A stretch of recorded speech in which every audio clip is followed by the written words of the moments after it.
অনেক সুন্দর একটি গল্প হতে চলেছে, তাই সবাই ধৈর্য সহকারে সম্পূর্ণ পর্বগুলো দেখে কমেন্ট করে আপনাদের মতামত জানাবেন। আর এই গল্পটি যিনি আমাদের কাছে পাঠিয়েছেন তাকে আমি ধন্যবাদ দিয়ে ছোট করব না। এই গল্পের লেখক মোহাম্মদ শামীম মিয়া ভাইকে অসংখ্য ধন্যবাদ এত সুন্দর একটা গল্প আমাদের উপহার দেওয়ার জন্য।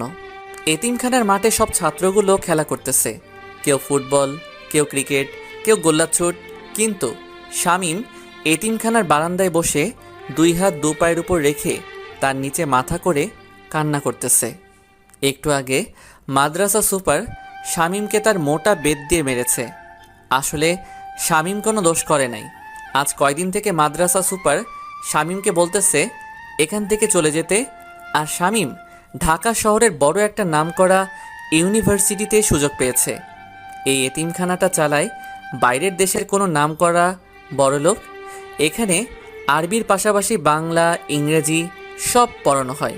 এই এতিমখানায় তারা তাকে, যাদের মা বাবা দুনিয়ায় নাই এবং কোনো আত্মীয় স্বজন থাকে না। এই এতিমখানা নীলফামারী জেলা, কিশোরগঞ্জ থানা, মাগুরা ইউনিয়ন আছে। আর শামীমের বাবা মা মারা যাওয়ার পর শামীম ছোট থাকতে এই মাদ্রাসায় আসে। শামীম এখান থেকে পড়াশোনা করে অনেক ভালো রেজাল্ট করে। আর এই এতিমখানার নিয়ম হচ্ছে ইন্টার পাশ করার পর এখানে কেউ থাকতে পারে না। তাই শামীম যখন ভালো রেজাল্ট করেছে এবং শহরের নামকরা ইউনিভার্সিটিতে সুযোগ পেয়েছে, তাই আজ কয়দিন থেকে এতিমখানার সুপার তাকে যেতে বলতেছে এবং ঢাকা শহরে থাকার জন্য শামীমের সব ব্যবস্থা করে রেখেছে। আর শামীম সুপারকে আব্বা বলে ডাকে। কিছুক্ষণ আগে, বাবা শামীম, তুই কি সিদ্ধান্ত নিলি? আব্বা, আমি শহরে যাব না, তোমাকে ছেড়ে যাব না, আমি এখানে থাকব তোমাদের সবার সাথে। দেখ বাবা, এখানে একটা নিয়ম আছে যা আমি ভাঙতে পারি না, আর আমি চাই তুই জীবনে অনেক বড় মানুষ হ। আব্বা, আমাকে এখানে এক কোণে জায়গা দিও, আমি এখানে নিজেকে মানিয়ে নিব। আমাকে সারাদিনে একবার খেতে দিও। আমি চাইলেও এসবের কিছুই করতে পারবো না। আমার কথা শোন, তুই শুধু না যে ইন্টার পাস করেছে সবাই চলে গেছে, শুধু তুই আছিস। আর কয়দিন থেকে আমার কোনো কথাই শুনছিস না তুই। অন্য শিক্ষকগুলো আমাকে দোষ দিচ্ছে, তোকে আমার সন্তানের মতো দেখি বলে তোকে এখান থেকে যেতে দিচ্ছে না। শোন বাবা, তুই শহরে গেলে এমন বোকা থাকবি না। সেখানে অনেক ভালো বন্ধু পাবি।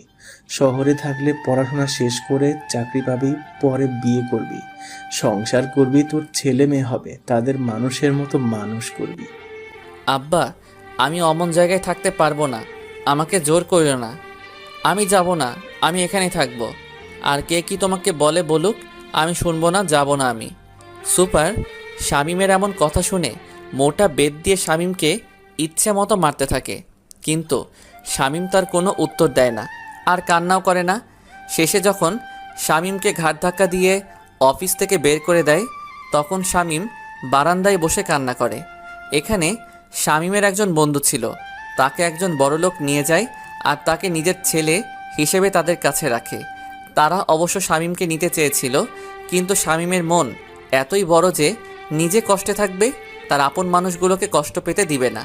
এই এতিমখানা সবাই শামীমকে অনেক পছন্দ করে আর ভালোবাসে, কারণ কখনো শামীম কারোর সাথে কোনো অন্যায় করে না।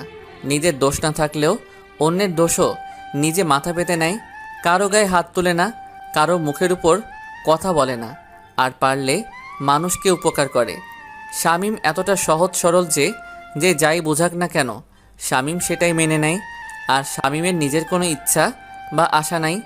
সবাই যখন খেলায় ব্যস্ত, তখন শামীম কান্না করাতে ব্যস্ত।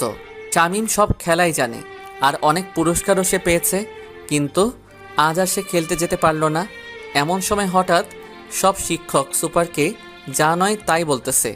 এর কারণ অবশ্য শামীম। শামীম এবার চোখের পানি মুছে একটু সামনে এগিয়ে গেল।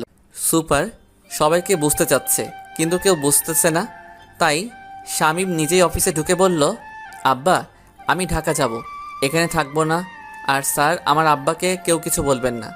সবাই শামীমের কথা শুনে মুখ বন্ধ করে নিল। কবে যাবি? সন্ধ্যা তো হয়ে যাচ্ছে, কাল রাতের বাসে করে চলে যাব।